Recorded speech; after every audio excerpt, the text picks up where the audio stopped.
سلام دوستان عزیز ارجمند مانیاکی، خیلی خوشحالم از اینکه امروز هم در کنارتون هستم. این ویدیو رو دارید از چنل RCR میبینید امروز.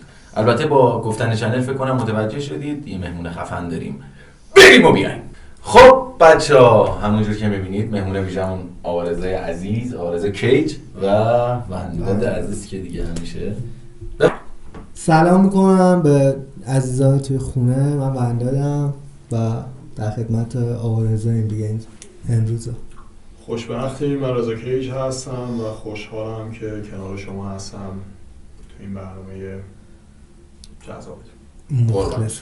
الکی صحبت نمی کنم. دیدید یکی از خفن ترین رنت های ماشین رو توی دبی دارن و اینکه خیلی هم به ما لطف دارن. کلا از تاجرای خفن هم بیزنسمن خفن و موفق، تجارت خاویار، تجارت زعفرون، اینا یه بخشی از کارشون و کلا خب تو بخشای دیگه هم کار فعالیت میکنن. اگه چیزی از جا انداختیم، از قلم انداختیم، آرزا خودت توضیحات خوبی داده.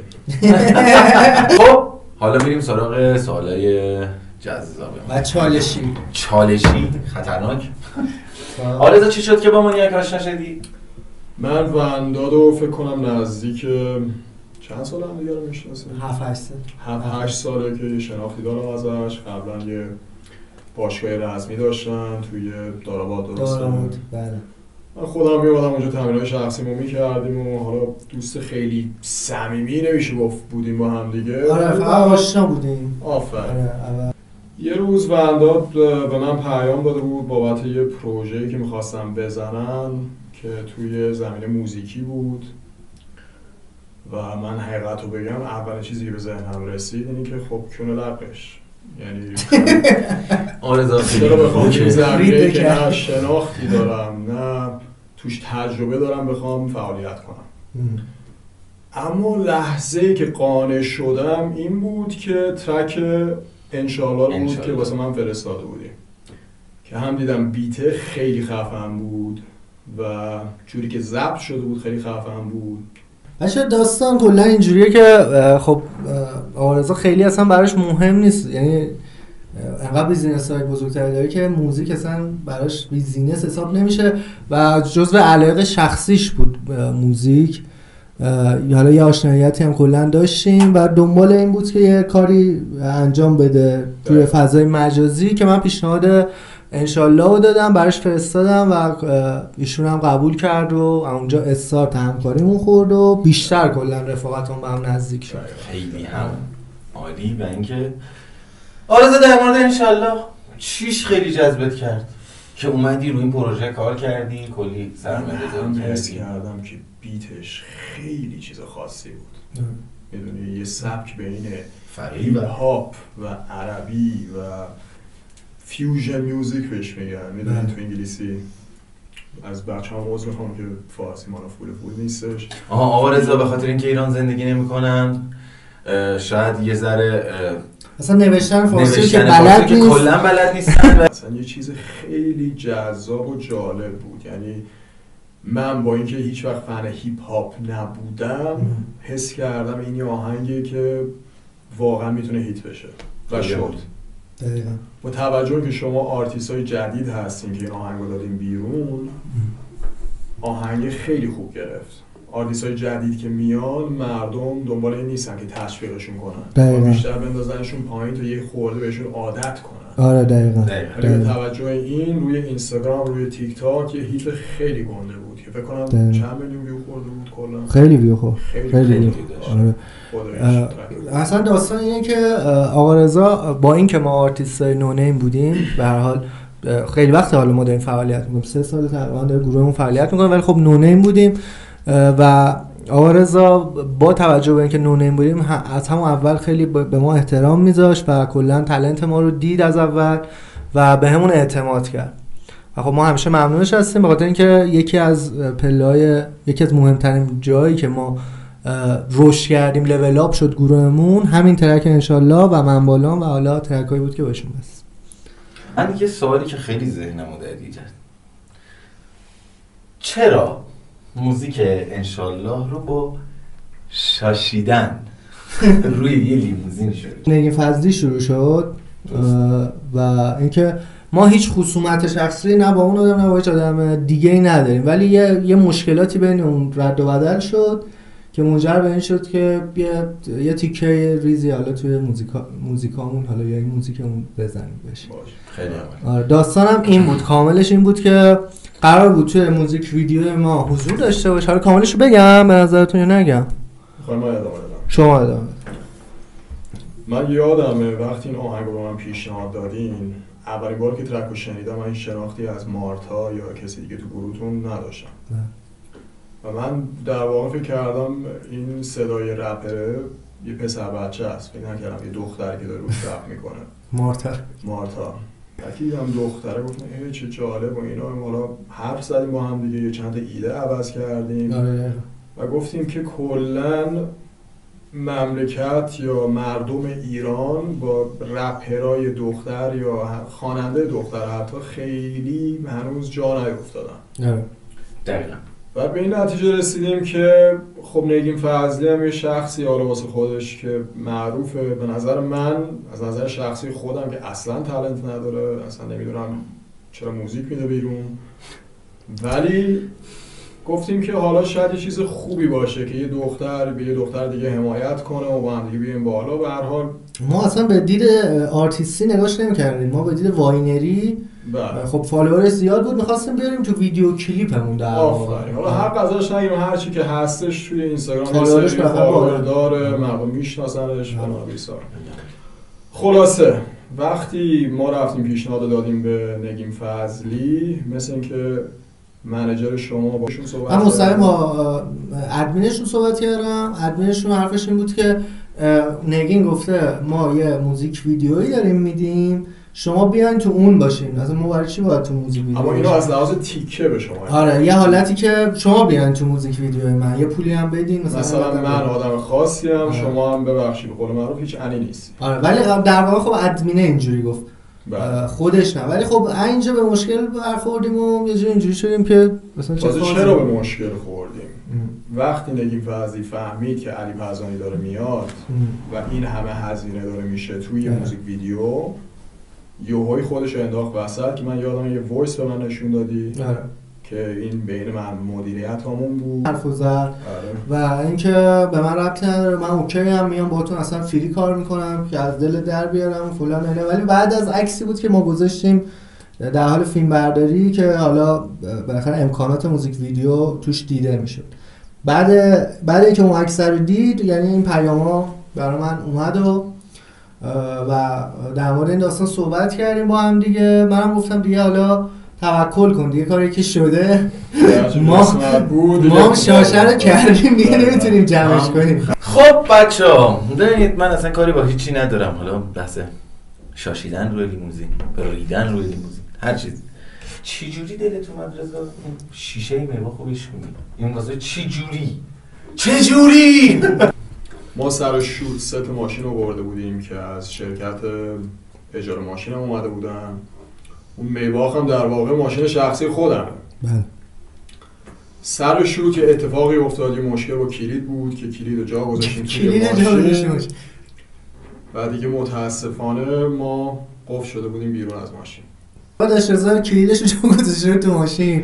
بعد خب ما مجبوریم بالاخره باز کنیم. گفتیم حالا که مجبوریم باز کنیم یه صحنه هم که ما بودیم خیلی جای نامناسبی بود. آره یعنی جایی نبود که بتونیم زنگ بزنیم یکی بیاد کمک کنه. هم تو گرمای زیاد، گرمای تابستون دبی. آره خیلی. دیگه تنها چاره‌ای که داشتیم شیشه رو بشکنیم و وارد ماشین بشیم که دیگه اونم شد یه تیکه از ویدیو دیگه. یه سکانس خفنم گرفتن توشو، ولی اصلا معلومه که هیچ رضایت شخصی. اصلا گفت خیلی روک. نه من اصلا رضایت. ولی خودش یکی از ویژگی خفنی که داره اینه که خیلی روکه. حالا بعضی وقتا روکه ممکن اذیتت کنه، ولی باز من ترجیح میدم به اینکه یه آدمی صداقت نداشته باشه مثلا بره پشت سرم حرف بزنه یا لچ.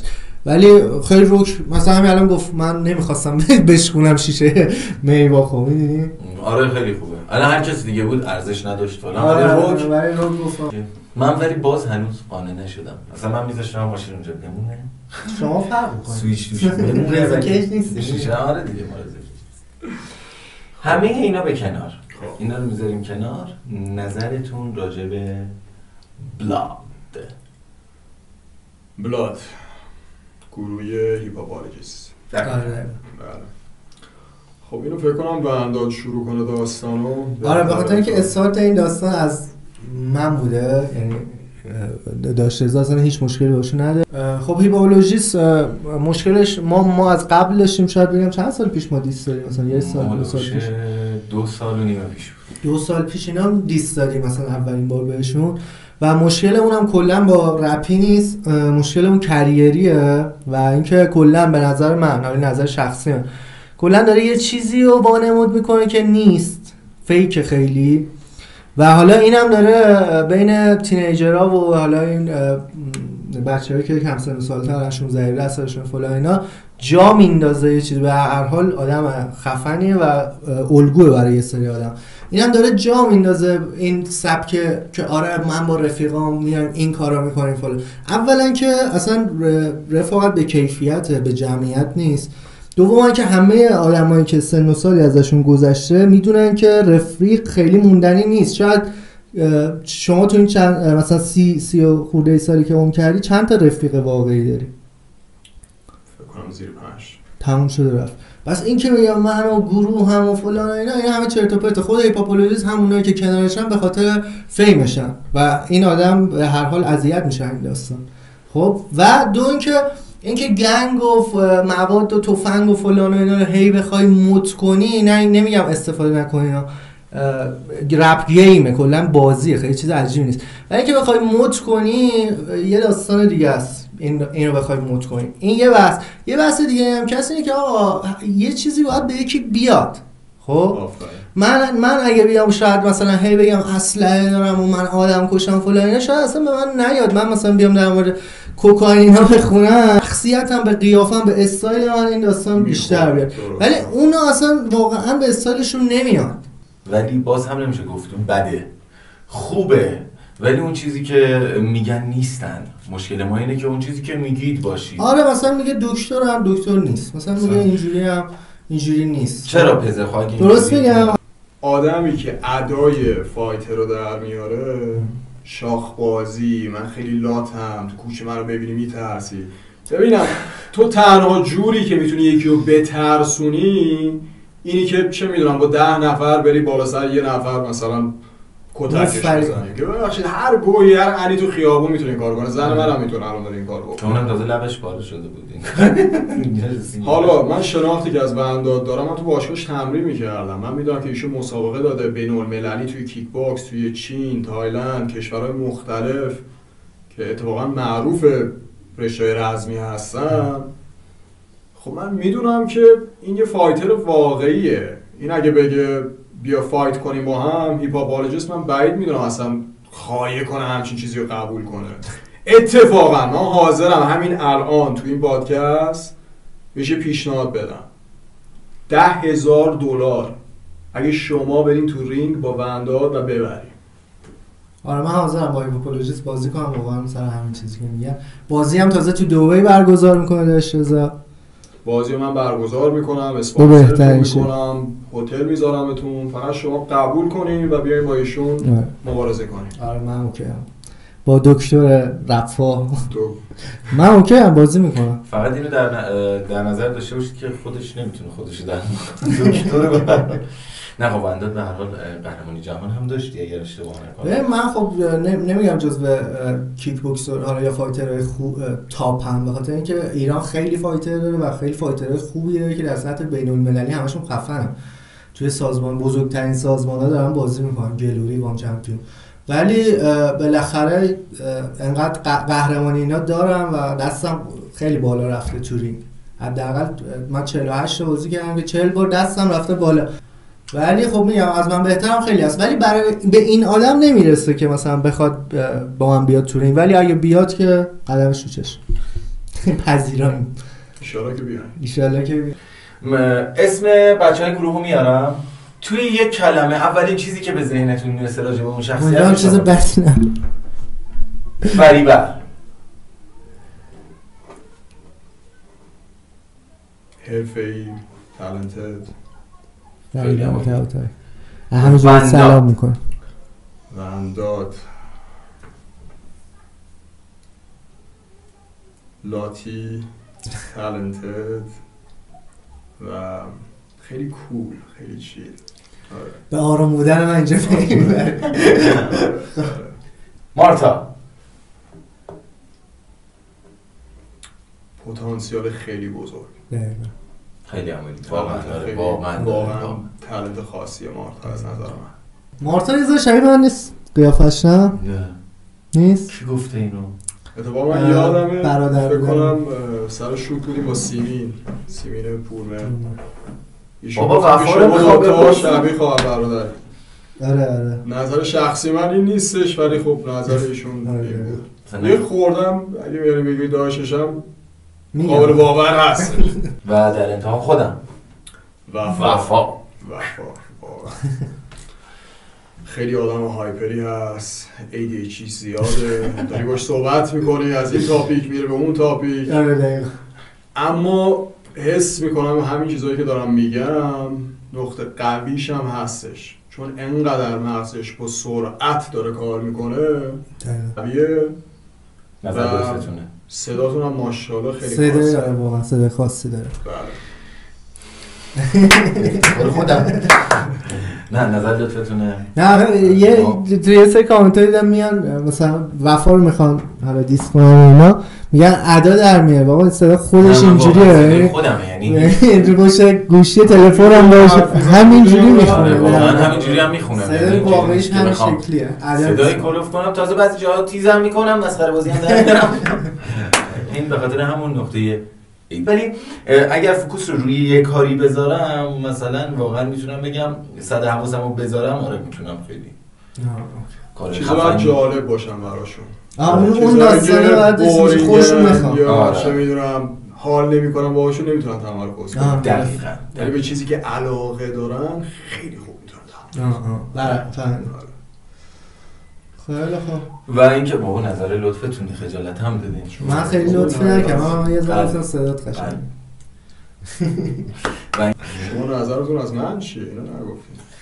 به نظر من کسی که میتونه چند تا بیزینس و اونا بیزینس‌های گنده رو مثل تجارت رو هندل بکنه اصلا نیازی به گفتن من نداره. یعنی واقعا کار خودش رو پرفکت انجام میده و همه قدم‌های بعدیش رو داره فکر شده برمی‌داره. به نظر من راجع به شما اینه و بسیار با معرفت. اینم بگم خیلی ببین آرزا خیلی روکه. اینو روک بگم. یا آرزا خیلی روکه. یا مثلا میاد نگاه می‌کنه یه چی میگه شاید واقعا ناراحت شه.